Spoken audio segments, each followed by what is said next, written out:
Hey, what's up guys? Peter Diaz coming at you today with a continuation from my last video. I know it's been a little while, probably about 2 months plus since I started on the work that I plan to complete over the winter, which was wire tuck and a few upgrades here and there. After that video, and Prime NYC announced the midnight run and a few other events came up. So I decided to put everything back together quickly and take the car out for a few last minute end of year cruises, which were a blast, absolute blast. But over the last 3-4 weeks or so, I've been back at it, took everything back apart that I had intended to from the last video and gone a little bit further. So today, just kind of bringing everything up to date and wanted to show you guys what I've been up to. I also ended up going with a Maxarito Shirai battery setup. So Maxarito makes the bracket for it, and then the Shirai battery, which bolts into place.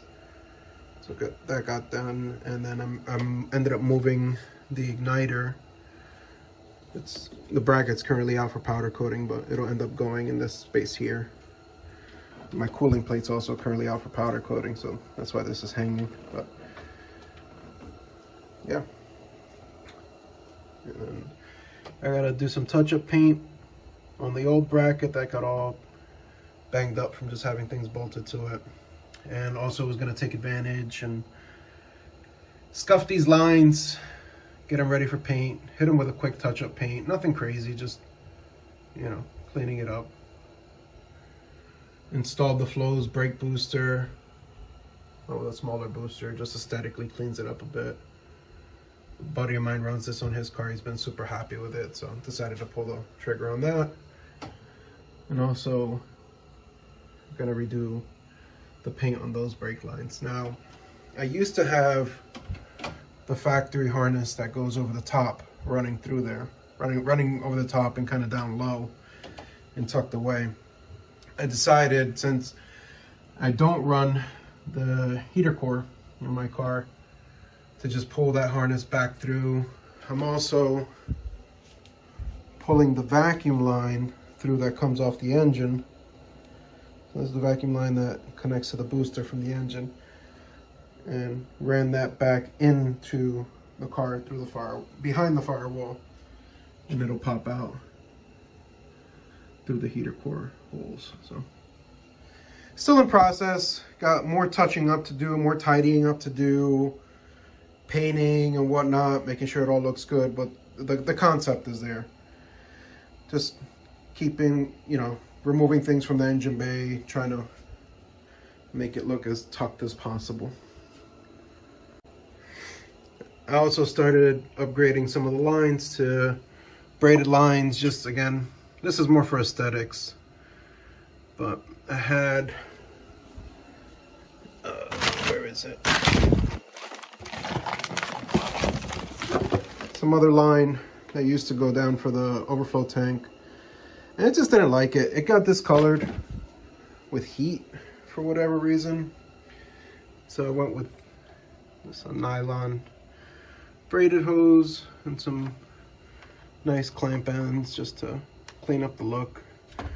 Also got an Impulse Japan catch can, which once everything's back in, then I'll cut the lines and have them loop around the back and kind of underneath the throttle bodies, and then just pop in right here. But yeah, we're getting some good progress. Happy with how things are coming along. Looks like a mess now, but once it comes all back together, it'll be cleaner than what it was before. While I had the car apart, I wanted to take a few minutes and just kind of go through how my personal harness is tucked. It's not the end-all be-all. It's not the one way to do it. It's just the way my friends and I decided to do mine. It works well. I've had it tucked this way for quite a long time with no issues. For example, people like to take the fuse box and tuck it under the fender. I ran it like that for a long time and had plenty of headaches, having to then jack the car up and take the fender off, or just, you know, break your fingers trying to access a simple fuse. I ended up deciding to move mine towards the front, which still gave me access, but it was still tucked. So I'll go through some of my personal preferences for wire tucking, and hopefully this helps someone in the future. And as always, feel free to either drop a comment or shoot me a message on IG. Really just happy to go through it with you and help you get to your wire tucking goals. I don't have my cooling plate now because it's out for powder coating, but there's a cooling plate that goes and covers this whole section on my car. I decided that this was the best place for the fuse box. You know, hopefully you're not popping fuses on a regular basis. If you are, that's a whole separate issue that needs to get addressed. But if you ever need to test something or access the fuse box, at most I've got, you know, 1, 2, 3, 4 bolts to take off. This panel comes off, and I have total access to the factory fuse box. And same thing with the positive battery terminal. So I went ahead and moved it, relocated under here, bolted it to a bracket that we made, connected to the headlight housing. We then took a heavy gauge wire, did a nut and bolt, and then ran a single wire to the battery post, which is currently laying in here, but you kind of hopefully get the idea. And then for ground is ground. So ground, you know, you have the 2 grounds. I got 2 grounds running to mine. One runs from the terminal to the chassis there, which grounds the chassis, and then the other one runs directly to the starter. And then throughout the car, we got the usual grounds, like the one that goes on the engine block to the frame, and the one for the harness is back inside the firewall, the one that comes off the head and whatnot.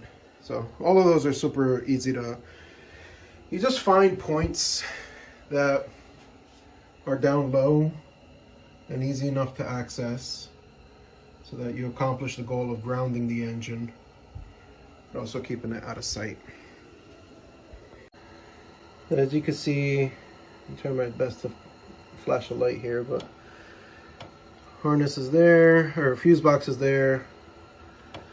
Then we just ran the harness underneath the headlight housing and out the side. So this might be a little bit hard to see. I'm underneath the car now. Car's jacked up on jack stands, but harness runs underneath the headlight housing by the front frame rail, crosses over, and then we just bring it up through over the brackets and through the factory routing method and inside into the car.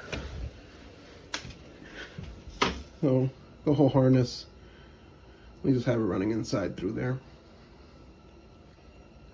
For the harness that runs across the radiator support, it's been so long, but if I remember right, it runs underneath this panel and kind of out the side here in the front.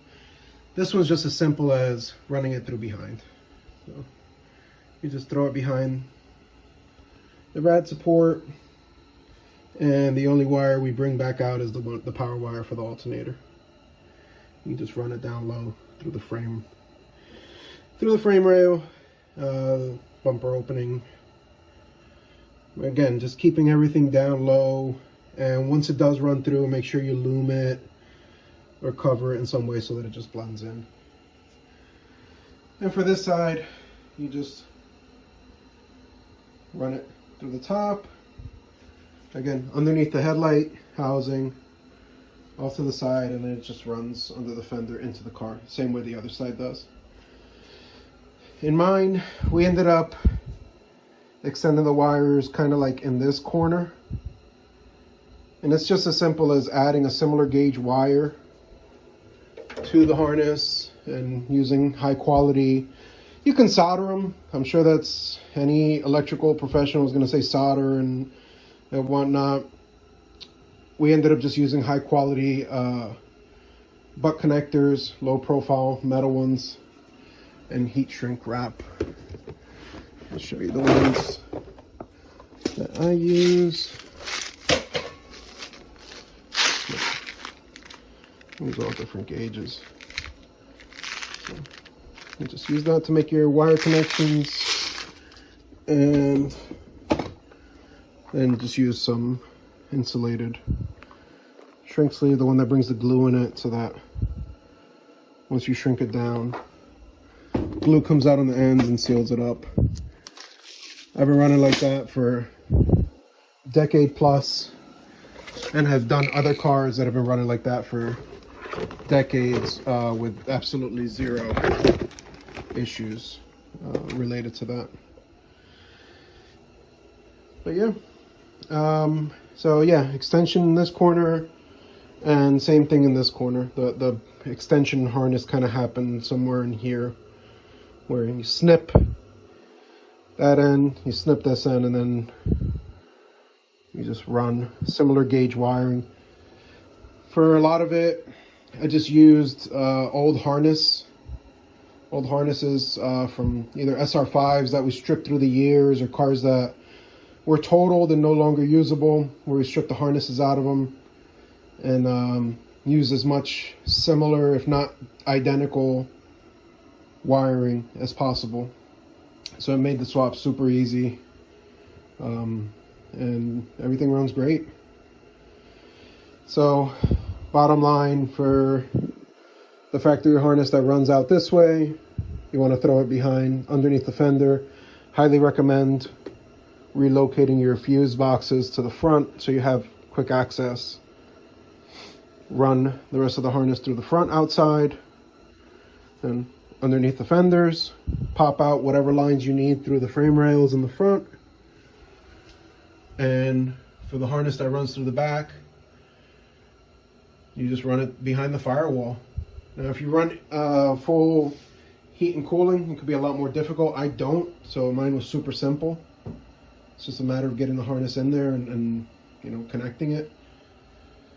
I'll eventually at some point get around to doing this section. This is the only section that's left. I haven't wanted to touch it yet because I don't want to deal with lengthening the wiper motor plug and harness, because I want to come up with a way so that you don't see it. I've seen it done on other cars. I just got to figure out how I want to do it for mine. But I don't want to mess with that just now. So for now, this will be the only section that's left exposed, but it's loomed up and you don't really see it, to be honest, when it's all together. But yeah, that's the gist of how you tuck a harness on an AE86. And then for the engine harness, just again loom it up and keep it as tight as possible. You'll be good to go. So I hope somebody, at least one person, finds this video useful, and it helps them to do their wire tuck on their AE86. And again, feel free to message me, and I'm glad to help you out and guide you along as best as I can.